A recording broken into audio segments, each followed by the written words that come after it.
দেশের উত্তরাঞ্চলের 2 কোটিরও বেশি মানুষের কাছে আধুনিক ও বিশেষায়িত চিকিৎসা সেবা পৌঁছে দেওয়ার লক্ষ্যে শুরু হলো রাজশাহী মেডিকেল বিশ্ববিদ্যালয়ের নির্মাণ কাজ।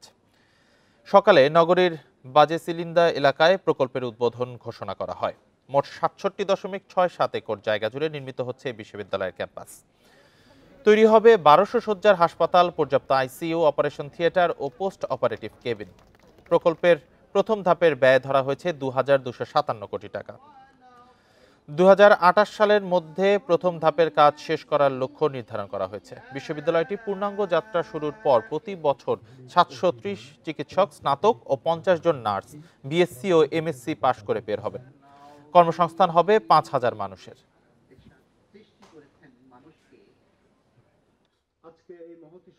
চিকিৎসা বিজ্ঞানের সর্বোচ্চ এই বিদ্যাপীঠে সর্বাধুনিক প্রযুক্তি ও দক্ষ চিকিৎসা কর্মীর সমন্বয়ে বিশ্বমানের চিকিৎসা সেবা প্রদানের প্রয়োজনীয় ব্যবস্থা গ্রহণ করা হবে। এই কাজ অনেক কঠিন, তবে আমি বিশ্বাস করি এটা সম্ভব।